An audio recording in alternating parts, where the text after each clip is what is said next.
Julian, welcome. It's been reported that Wikileaks has released more classified documents than the rest of the world's media combined. Can that possibly be true?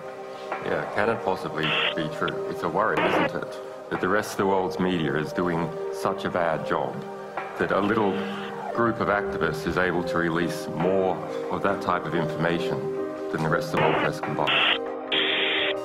Picking up the wounded. Yeah, we're trying to get permission to engage. Light them all up. Come on, fire. Good evening. They're the secret files from the Iraq Die internetplattform Wikileaks fast. Det är webbplatsen Wikileaks som publicerat omkring 400 000 sidor hemligstämplade amerikanska dokument. WikiLeaks have made public the most extensive classified military and diplomatic material ever. What they've released is challenging and provoking governments with skeletons in their cupboards all over the world. We should condemn the disclosure of any classified information by individuals and organizations. The people who are in power will not give that power away freely. That is just unfortunately a fact of nature. The Defense Department demands that WikiLeaks return immediately all versions of documents obtained directly or indirectly from the Department of Defense databases or records. It's only now that the true story behind the development of this closed organization is coming to light. But while the world's discussing whether Assange is a rapist or a saint, WikiLeaks continue to pursue their own political agenda. Every release that we do of material has a second message, and that is we set examples. If you engage in immoral, in unjust behavior, it will be found out, it will be revealed, and you will suffer the consequences. What we have here is a new breed of rebel, IT guerrillas without a national base. Student digs, coffee bars and server rooms, these are their command and control centers spread all over the world, and the battle's already started. There's a general in charge of 120 Defense Intelligence Agency personnel targeting this institution and its products.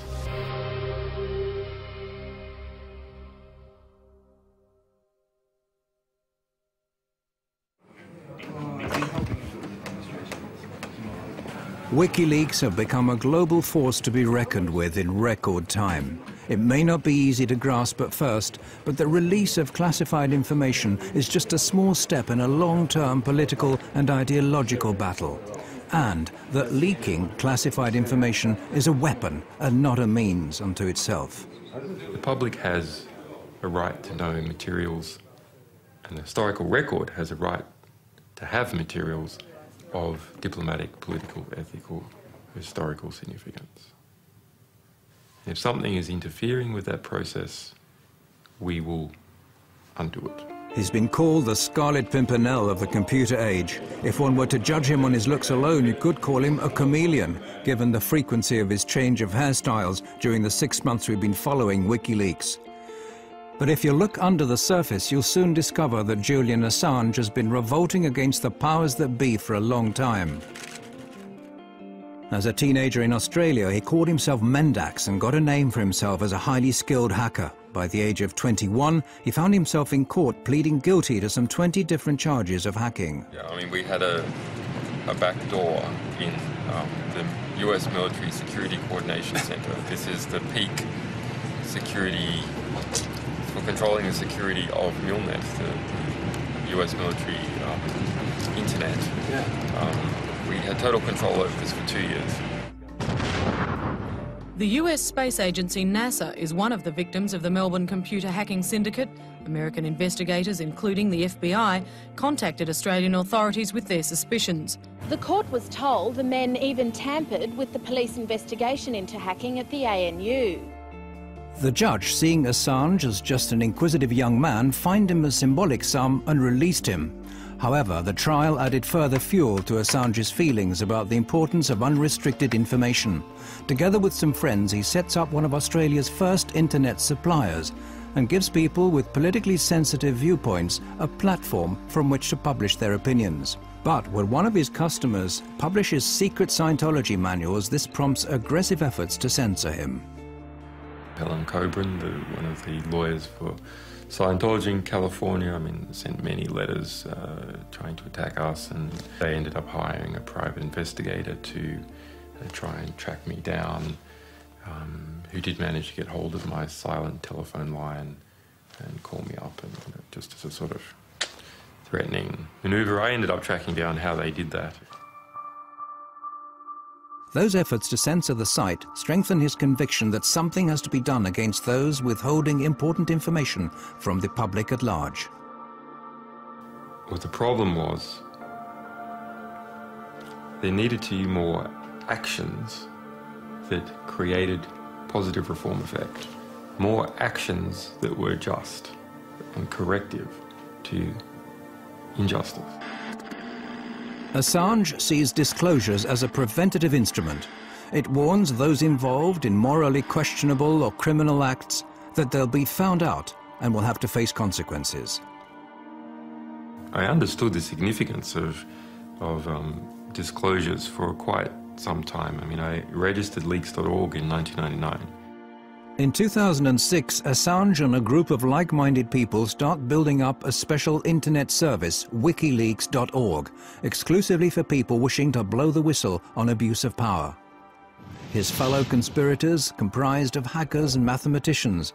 They're located around the world and communicate via a restricted mailing list. From this platform, they start defining their thoughts of building up a worldwide movement to mass publicize classified information. They affirm that this is the most cost-effective political weapon and that they intend to place a new star on the political firmament of man. Any reform that is large-scale must be based upon information, because what else can spread other than viruses? Only information can spread and achieve large-scale reform. Inspired by Wikipedia, WikiLeaks distribute the leaked information to anonymous volunteers to check its authenticity and eliminate any traces of the sender's identity. It turns out that the majority of the general public has neither the time, interest or resources to analyze WikiLeaks material, but there are professionals to turn to. In 2006, we hoped that the general public would write analysis articles collaboratively. And not at all true. WikiLeaks come to the conclusion that media are the only channels that have the resources and motivation required to create a real impact. In 2007, WikiLeaks, in association with the British daily newspaper The Guardian, published evidence of former President Daniel Arap Moi having embezzled massive sums from Kenyan state funds. Shortly after that, they release a report about the Kenyan police's use of death patrols. This disclosure causes a great stir, but as an organization, WikiLeaks continue to remain unknown to the general public.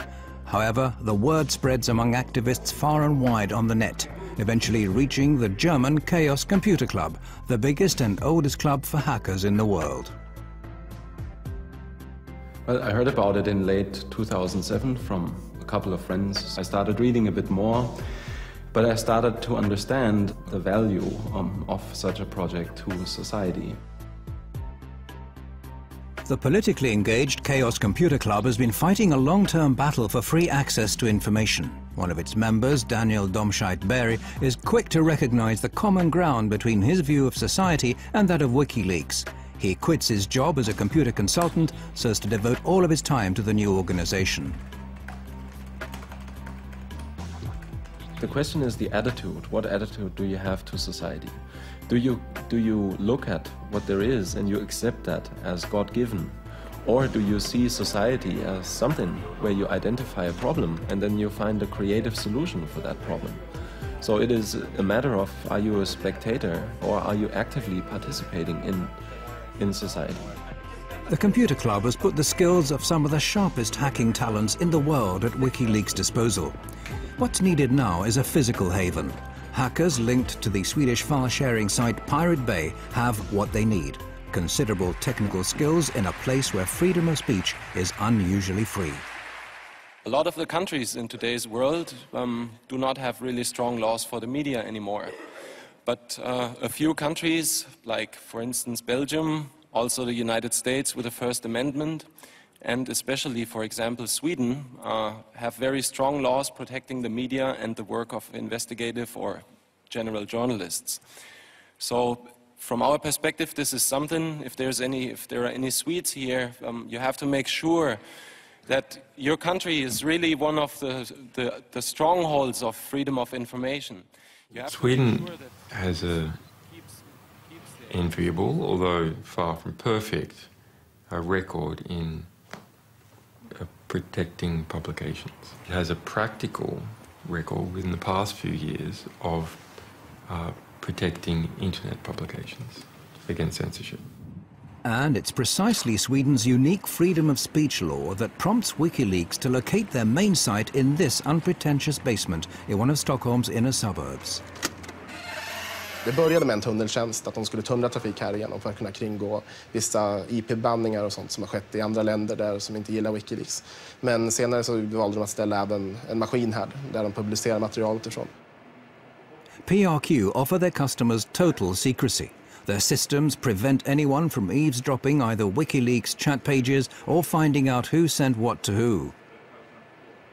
Vi erbjuder dels anonymitetstjänster, så kallade VPN-tunnlar, där en klient från utsidan ansluter till våra maskiner som sen laddar ner den informationen de vill ha. Så om någon försöker spåra dem ifrån slutstationen, så att säga, där informationen kommer ifrån, så kommer de bara komma till våra maskiner. Och härifrån så lämnar inte vi ut några uppgifter om vem som hade det IP-numret vid det här tillfället. PRQ have a track record of being the hardest ISP you can find in the world. There's just no one else that bothers less about lawyers harassing them about content they are hosting. And it's just the attitude that, let's say, works very well with what WikiLeaks was set out to do. Här är vår serverhall. One reason why WikiLeaks need PRQ is that their operations are protected by Sweden's strict freedom of expression laws. Laws which PRQ exploit to the full. Vi accepterar allting som faller under, som är lagligt enligt svensk lag. Så accepterar vi precis allting. Oavsett hur omoraliskt eller förkastligt det kan vara i övrigt så väljer vi att inte göra några moraliska bedömningar. Det är en informationsbomb som står och väntar istället för de konventionella vapnen. Och förhoppningsvis så kan den här informationen på något sätt stoppa några av de konventionella vapnen. Det är min förhoppning. And we aren't talking about any old information.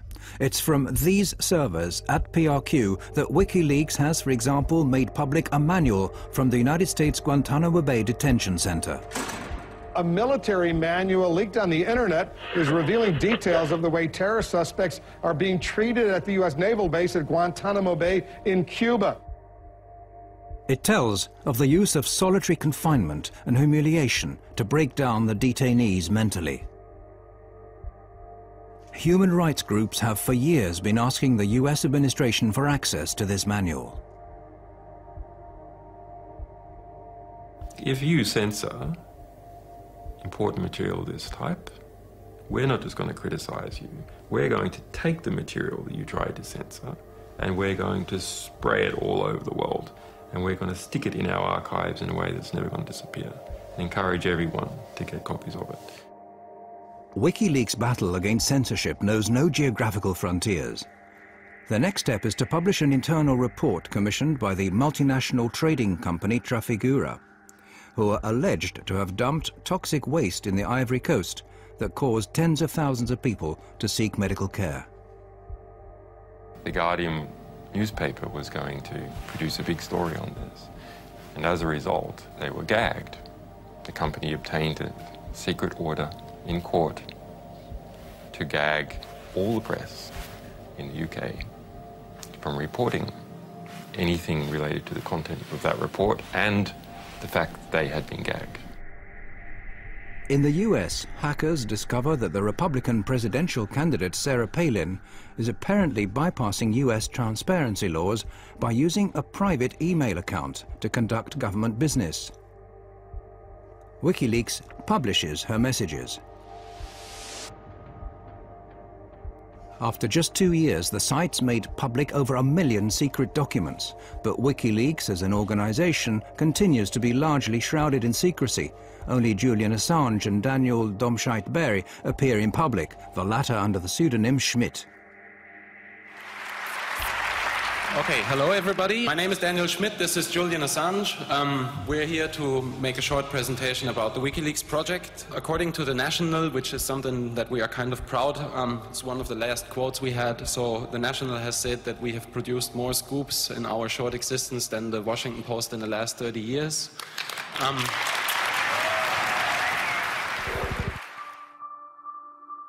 Their publication activities soon lead to counterattacks. When WikiLeaks release lists of censored websites, internet service providers in a number of countries, including Thailand, China and Iran, shut them down. The more sensitive the material they publish, the more often WikiLeaks become the object of lawsuits and threats. WikiLeaks now attracts the attention of the US intelligence, who, in a classified report, claim that the site is a threat to national security and suggest ways of shutting it down. Priority is put on finding the individuals leaking the information. The US intelligence, however, only managed to keep the report secret a short while before it's leaked to WikiLeaks. It now becomes obvious that WikiLeaks need to find more and safer havens from which they can publish their information.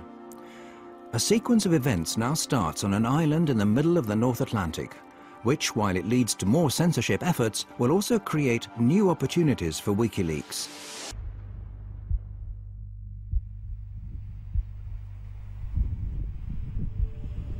October came, October 2008, and the Icelandic banking system imploded. It lost 17/18 of its mass over the course of about a week or two. It was essentially one bank per week went bankrupt.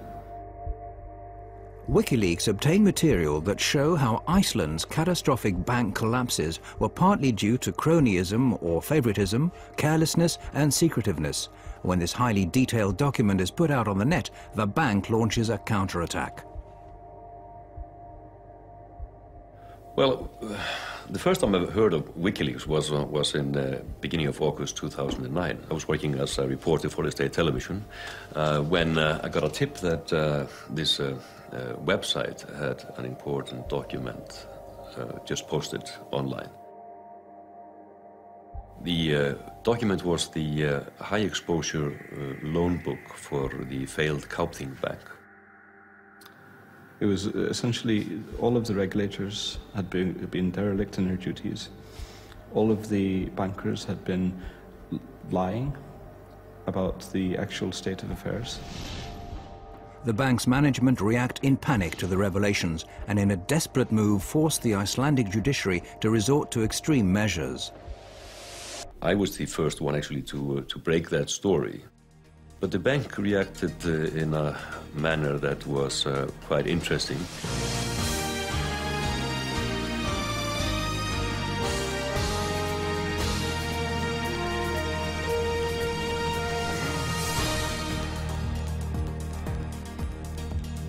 Gott kvöld, nú hefjast fréttir, laugardaginn 1. ágúst, samt ekki allar þær fréttir sem við ætlum að segja ykkur.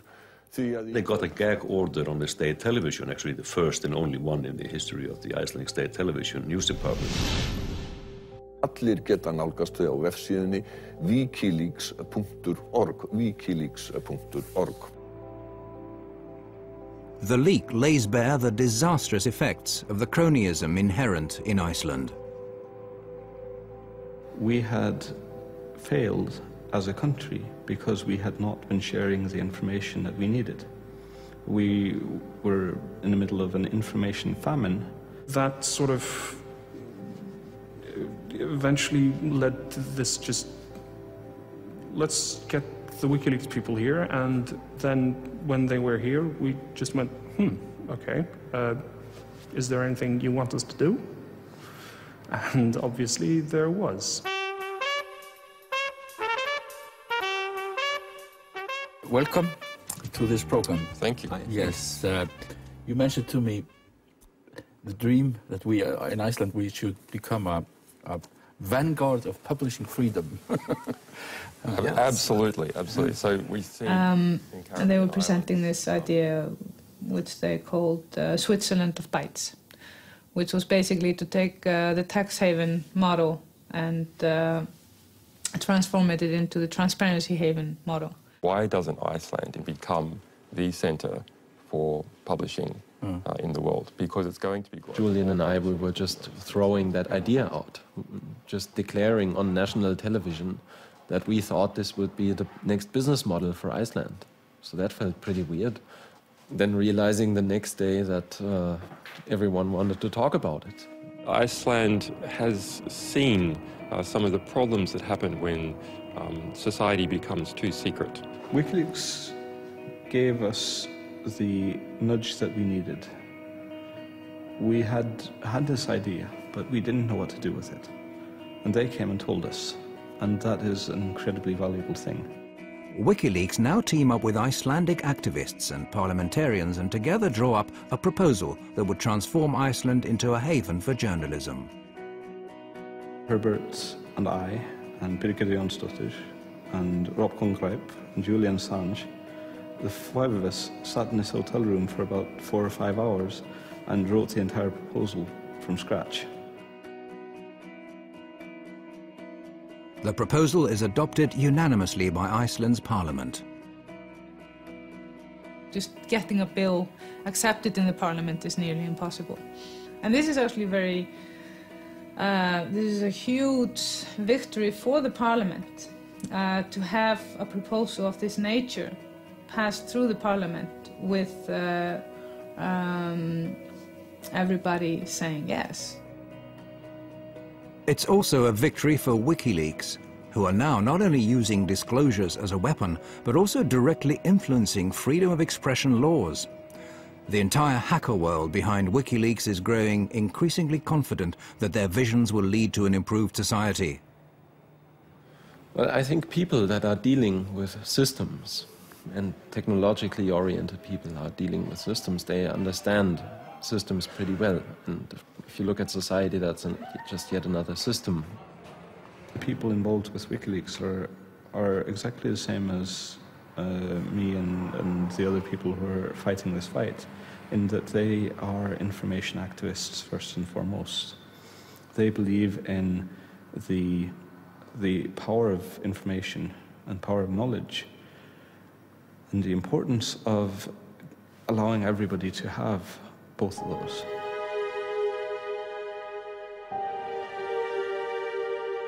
Perhaps it's similar convictions that prompt a young former American hacker to make one of the most crucial decisions of his life. Bradley Manning, serving as an intelligence analyst with the US Army in Iraq early 2010, has, just like millions of other Americans in the military or civil service, access to a massive database of classified information. He discovers indications of crime and corruption and tells another hacker, Adrian Lamo, about it.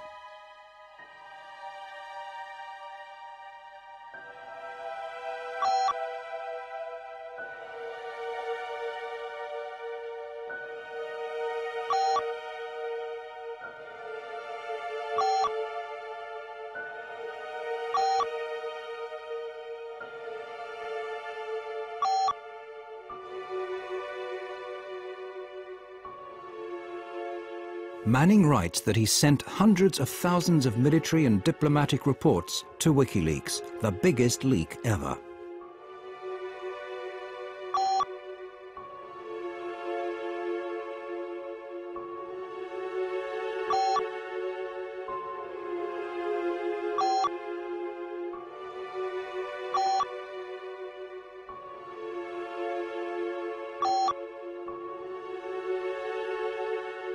Manning puts his faith in WikiLeaks. However, Lamo reports their chat to the military. Manning now risks a 52-year jail sentence. Many of the facts are still unclear. One thing is certain. At this point in time, WikiLeaks received documents with the same material that Manning is charged of having leaked. We make a commitment to our sources that we will represent their material to the public to the best of our ability and achieve maximum political impact for the risks that they take. WikiLeaks are in possession of explosive material, too big in fact for them to handle alone. Assange decides to stake all of his resources in one move. were sitting at a cafe in Reykjavik, and he basically just flipped over his laptop and told me, well, you gotta see something very interesting. I was quite shocked. This was instance of something that I recognized instantly as extremely important and strong material. This is what the crew of an American attack helicopter see while out on patrol in Baghdad. See all those people standing down there? There's a group of men on the street below. Two of them work for the international news agency Reuters. The driver, Saeed Shma, and the cameraman, Namir Noor Eldin. What annoys me the most is when people abuse their power and harm innocents, and they didn't actually need to do it. Hotel 26 is Crazy Horse 18. Have individuals with weapons. Radio. Request permission to engage. Roger that. We have no personnel east of our position. For me, personally, somebody that had spent so much effort into try to stop this war, that at least if this would be shown to people, that it might give people enough motivation to try to stop the next one. All right, we'll be engaging. Roger, go ahead. I can't get them now because they're behind that building. What shocked me with the video was the how the high resolution, the quality of it, the excessive use of force to shoot people with hollow 30mm bullets that are designed to penetrate armored vehicles and tanks, basically shot to pieces. Let me know when you have it. We'll shoot. Light them all up. Come on, fire. Hey, Roger.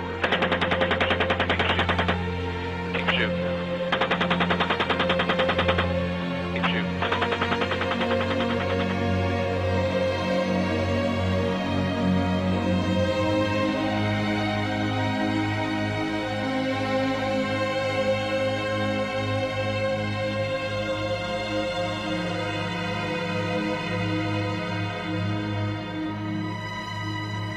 Different people argue that it was right for the United States to be in Iraq, or wrong to be in Iraq, but nonetheless, in this incident, even if you argue that it was right for the United States to be in Iraq, even if it was right for them to be in that suburb at that time with a helicopter overlooking this wounded man crawling the street, it was not helpful for the United States for that wounded crawling man to be shot. Yeah, we got one guy crawling around down there, but yeah, we definitely got some. Or shooting some more. Better. The Reuters employee, Saeed Shma, has been seriously wounded. He's getting up. If he has a weapon though in his hand? No, I haven't seen one yet. It is very important to offer a voice to the voiceless. Nobody really believes the people on the ground when they're trying to tell what the war crimes are occurring, and that happened to the people there. So I offered to help with this in any which way possible. Bushmaster Crazy Horse, we have individuals going to the scene. Looks like possibly picking up bodies and weapons. Let me engage. Hey, we need to stop that so we can get down there. We need to stop that. Do you see my location? To engage. I'm picking up the wounded. Yeah, we're trying to get permission to engage. Come on, let us shoot. A father driving his children to school catches sight of the injured man and stops to help him.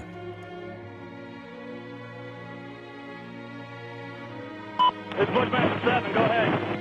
Roger, we have a black SUV or bongo truck picking up the bodies. Request permission to engage. Bushmaster 7, Roger. This is Bushmaster 7, Roger, engage. 1-8, engage. Clear. Come on. Clear. Clear. We're engaged. Why do it? Well, there's two reasons. One, because it's fun to kill people. If you've been in that environment, removed from all the effects of killing people for a long time. It's a video game, you want to get a high score. The other is they brag after a kill streak about how many people they killed. They go back to base and go, hey, killed 13 today. Oh yeah, look at that, right through the windshield. Alright, there was 4 to 5 individuals in that truck, so I'm counting about 12 to 15. Oh yeah, look at those dead bastards. Nice. 2-6, Crazy Horse 1-8. When the ground troops arrive, they see that there are children in the car. Oh, it's their fault for bringing their kids to a battle. That's right. After viewing the video hundreds of times, it became almost an obsession to get the identity of the people there. We knew the identity of Namir Nureldin and Said Sma, the Reuters employees. But for me, it was important to establish the identity of the other people there, especially the children in the minivan. We decided that it was worthwhile to go there and interview them. It turns out that the children survived the attack.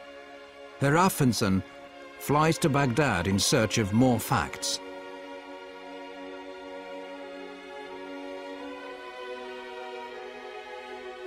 Gerist hér á þessu horni í Al-Amir-hverfinu í austurhluta Bagdad 12. júli 2007. He traces the whereabouts of the children and shows the helicopter film to the victim's family. يعني يشيل أطفال بالسيارة يعني مسلح هذا ويشيل عائلة ويعني ينزل يشوفه يفتح الباب غير هو كاميرات عنده طيار وهاي غير يشوف يعني مشاعره.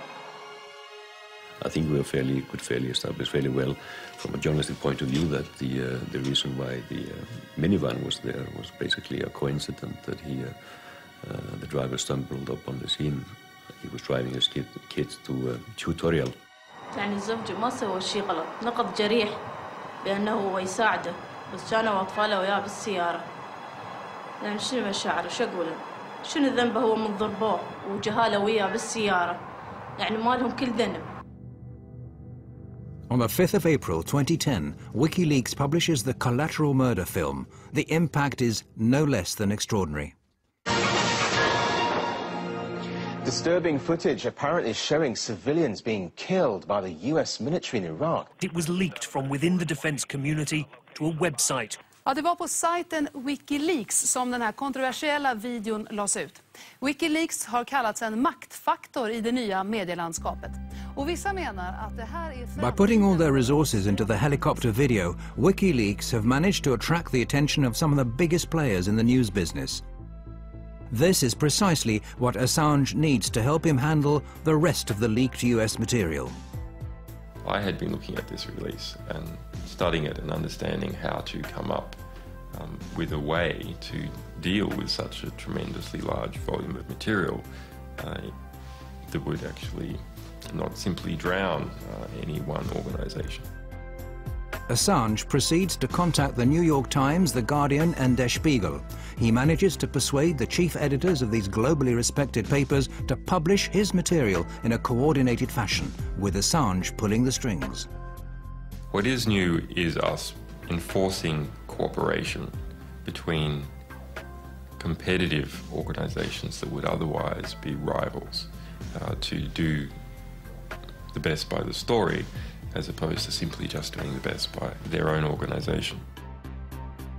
In late July 2010, the Afghanistan reports are published at the same time and day. En av militärhistoriens största informationsläckor väcker starka reaktioner. Well, one of the biggest leaks in US military history has exposed several cover-ups over the war in Afghanistan. The real story of this material is that it's war. It's one damn thing after another. The publication of the material is met with praise as well as strong criticism. The Defense Department demands that WikiLeaks return immediately to the U.S. government all versions of documents obtained directly or indirectly from the Department of Defense databases or records. For the first time, WikiLeaks are now facing criticism that they find hard to respond to. The material includes the names of civilian Afghanis, putting them at risk of being targeted by the Taliban. The battlefield consequences of the release of these documents are potentially severe and dangerous. Mr. Assange can say whatever he likes about the greater good he thinks he and his source are doing, but the truth is they might already have on their hands the blood of some young soldier or that of an Afghan family. Releasing classified material can be very risky, but Assange says that the end justifies the means. We would have had to have released all this material without separating out any of it, or released none. The value, the extraordinary value of this historic record to the progress of that war and its potential to save lives outweighs the danger to innocence. WikiLeaks now takes steps to avoid making the same mistake again. Their next publication, 400,000 military reports from the Iraq War, are painstakingly edited and names removed. They also start reinforcing their network of experienced journalists. Hey. Okay, so two spicy mentally. How are you? Ian Overton is editor of the independent London-based Bureau of Investigative Journalism, who are now going to analyse the material and produce their own documentaries. There's a frantic rush of getting the best people we could on board, and we drew up a team of 25 people over a weekend, and my phone went red hot calling people. It was Saturday night in the middle of August, and about sort of 5 or 6 of us at the Bureau met with Julian. About an hour later, I ended up sort of leaving the place with a USB stick full of 400,000 classified military documents. The material is essentially an encyclopedia of this war, with reports issued day by day, hour by hour, corpse by corpse. Absolutely unfiltered. These are the reports written by people on the ground straight afterwards. It's kind of the day-to-day war through their eyes. And that's new. We haven't been able to do that before, ever, really. The material tells of tens of thousands of civilian casualties, figures that the US have withheld to date. And the widespread practice of torture that the US said they'd put a stop to is still being practiced by their Iraqi allies.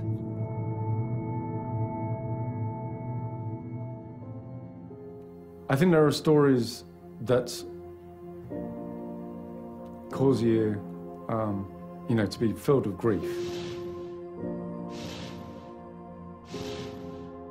Some are incredibly harrowing. I mean, you do have children tortured to death or shot in front of parents, and it's not material you can read and not be affected by. When I was reading the reports, you read a young American soldier writing in a very, very bureaucratic, anodyne, sterile way about a father who's driving his children back home, and he's going too fast, and they open fire at the car. And the father, fearing that his children will be hit, calls all his children to lie on the floor. All of the children are killed, 3 children. And the way it's written up is, it's called an escalation of force.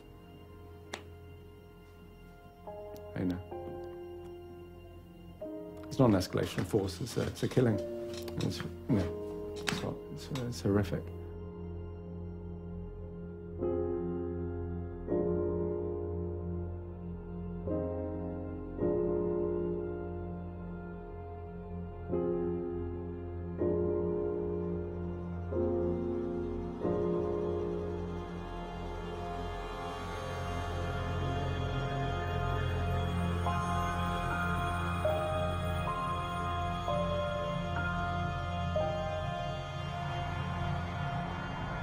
Is anything truly new in war? War is hell. Awful things happen. And what these logs tell us is that war is hell. They don't hide from the truth. They're not spun by a military spin doctor talking in an air-conditioned conference room in the green zone. This is visceral, unequivocal death written in raw detail. 109,000 lives lost over the course of these reports. We're all doing what we can in something so huge that people can and hopefully will study this data for years. This is worth telling, this is worth getting out there. The lack of respect for human life runs like a common thread through the material. These images are of a helicopter crew who have just received orders to bomb a building where 3 enemy soldiers are thought to be hiding. If you'd like, Crazy Horse 1A could put a missile in that building. A passerby suddenly turns up. But the crew don't wait. You lost a missile. The crew could have waited until the man had passed. This is perhaps a measure of how human life was valued in Baghdad. Private cars being pursued by an attack helicopter.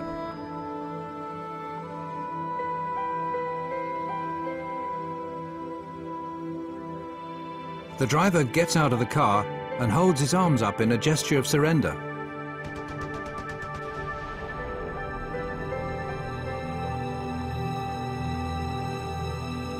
The more horrific the discovery the investigators in London make, the more they get the feeling of being threatened. It gradually becomes obvious that someone's watching their office. I do know that I'm being listened into and monitored by forces. I don't know. I've received strange text messages from anonymous sources. I've received death threats, and they're not very nice, clearly. And particularly the one that talked about my children. I just think that was a bit unnecessary. There's op-eds in the Washington Post saying that our personnel should be kidnapped from Europe. Our sources, one alleged source, executed. Similar statements by right-wing members of the US Congress. In Washington, the influential public figure Kristinn Hrafnsson is agitating for the indictment of WikiLeaks members, saying they should be treated as terrorists. There also has to be a clear punishment for people who engage in what I would consider a form of espionage, a form of political warfare. It's not an act of journalism or transparency, but an act of political war against us. The US ups its efforts to stop WikiLeaks.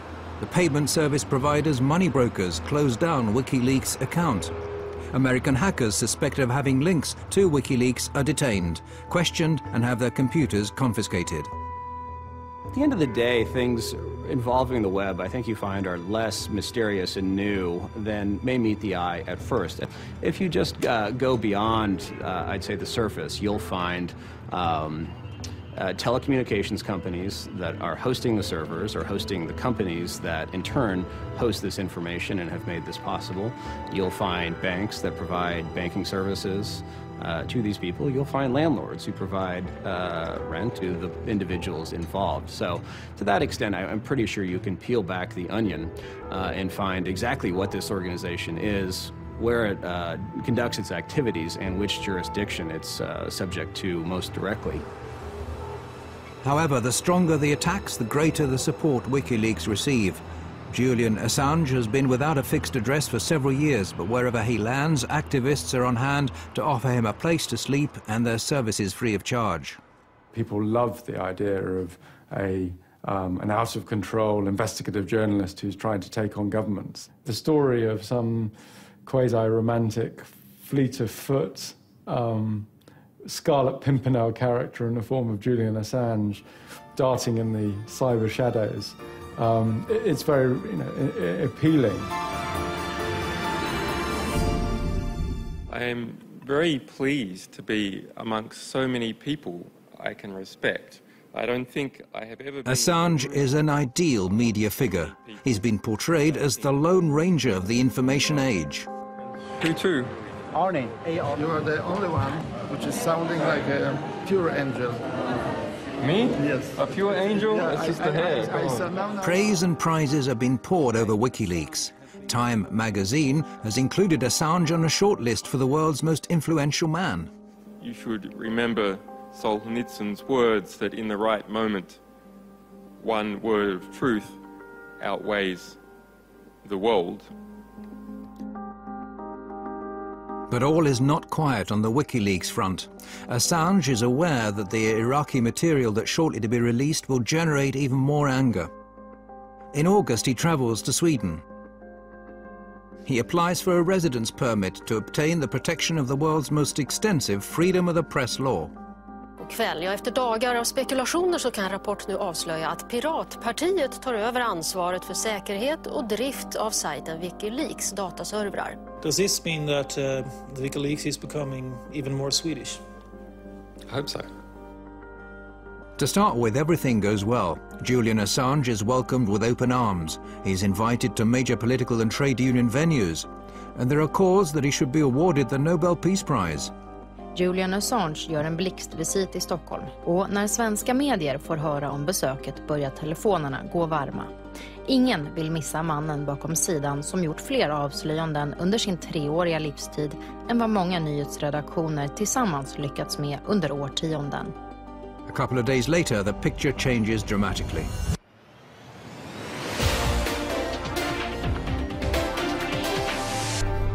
Åklagare har nu beslutat att inleda en förundersökning mot Wikileaks-grundaren Julian Assange. Wikileaks grundare Julian Assange förhördes igår kväll. Swedish authorities have issued an arrest warrant for Wikileaks founder Julian Assange. He's accused of rape and molestation. On the 20th of August, Assange is accused of rape.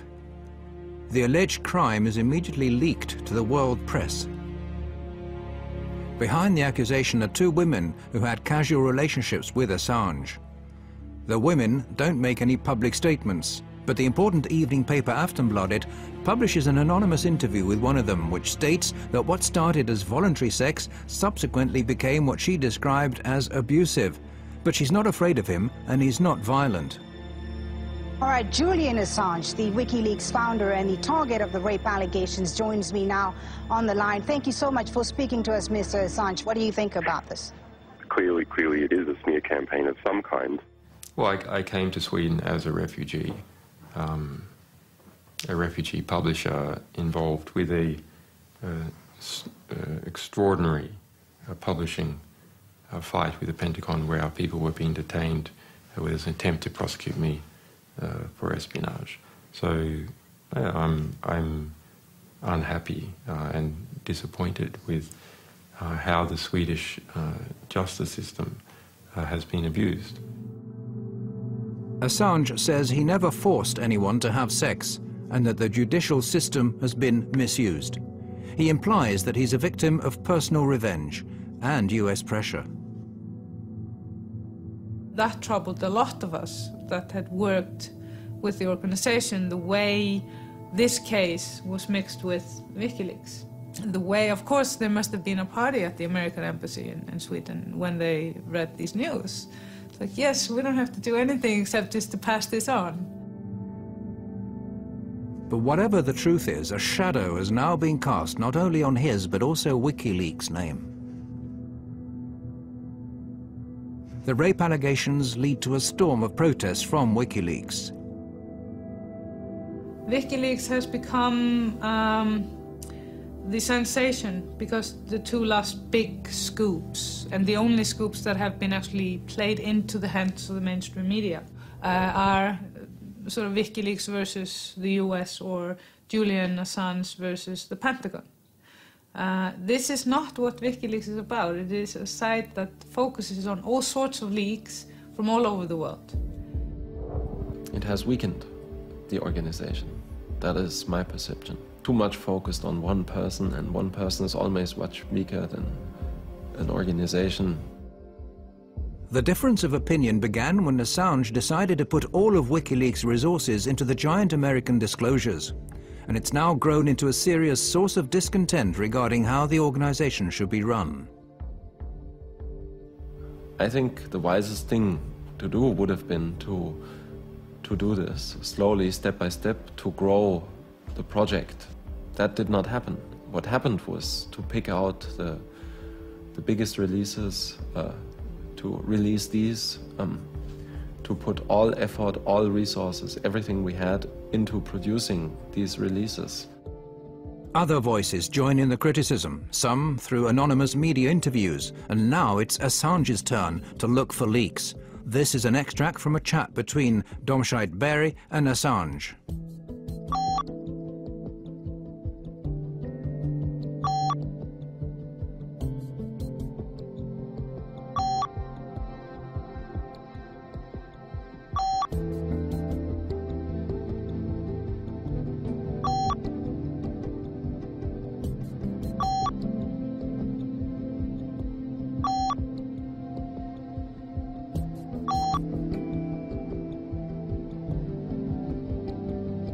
If you preach transparency to everyone else, you have to be transparent yourself. You have to fulfill the same standards that you expect from others.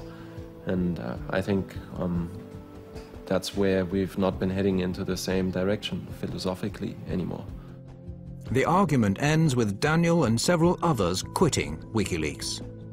Eventually this ended with me arguing with Julian about basically his dictatorial behavior, which ended in Julian saying to me that if I had a problem with him, I could just piss off, I quote. Those who quit the organization build up their own site on the quiet, OpenLeaks, to be run without an authoritarian editor and serve purely as an online distribution service, helping people deliver material anonymously to the media.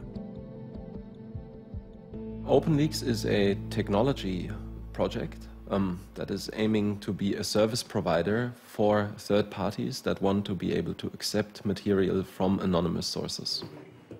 Well, I'm inclined not to talk too much about the few people that have decided that their interests are not with the WikiLeaks anymore. But what I hear is that some of the people are contemplating to open up their own website with the same ideal as WikiLeaks, and I think that's an excellent idea, and I wish them well. I think it's the more the better. WikiLeaks continues to pursue its set strategy, which leads to massive media reaction when the next part of the material is published. I can't think of any case where a satellite news channel, the BBC Radio World Service, terrestrial channels and broadcasters and the internet are all going to go at the same time on a story. This disclosure is about the truth. They're the secret files from the Iraq war. Internetplattform Wikileaks. Det är webbplatsen Wikileaks som publicerat omkring 400 000 sidor hemligstämplade amerikanska dokument. So let me just say, with regards to the allegations of not intervening when coming across detainee abuse, not true. The Iraq leak hits the headlines around the world. Thanks to Assange's strategy, the leak has a huge impact and greatly boosts WikiLeaks' resources. Now 40 volunteers are brought in to work more or less full-time for the organization, with another 800 people available for specific tasks. WikiLeaks are well into planning the release of future disclosures. But first, there's still the final part of the US material to be released. For this latest release, we have chosen a different methodology. We have tried to pull it out over time, rather than having it all go out in one hit. This time, however, the new material contains disclosures, the consequences of which are far harder to assess than previous releases. Nu är de ute, de första av tusentals handlingar med hemlig amerikansk diplomatpost. The United States strongly condemns the illegal disclosure of classified information. In a storm of criticism, WikiLeaks are accused of threatening world peace. Are they and their media partners sufficiently competent to gauge the consequences of releasing hundreds of thousands of diplomatic dispatches, covering everything from nuclear reactors in Iran to Saudi Arabian domestic policy? Or is it again a matter of the end justifying the means? For Kristinn Hrafnsson, things are much simpler than that. I think Mr. Assange is actually waging political warfare, too. He's not using weapons, but he's not using purely soft things either, like words. He's using information, wielding information against us, if you will. That, to me, is what political warfare is. By and large, WikiLeaks is a force for good. I think you can't just be absolute on this. WikiLeaks is very, very powerful, and I think one has to be cautious of anything that's very, very powerful in life.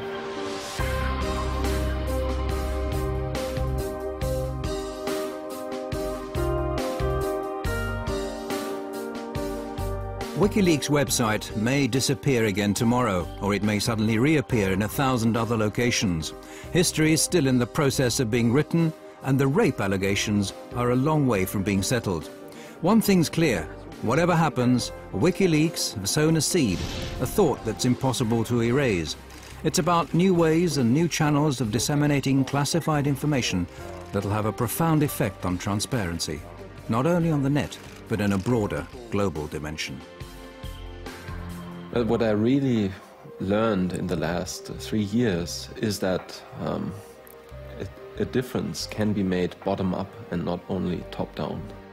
Information does not respect borders. States are going to have to rethink how they approach information. Any state which fails to do this will cease to exist. Well, you know, if we're going to have a military and a defense policy, it's predicated on having information that is controlled. Of course, we're a democracy. We're one of the most open countries, I believe, in the history of the world. But information has to be protected in certain circumstances and denied to the public. Democracy without transparency is no democracy. I mean, that's just an empty word.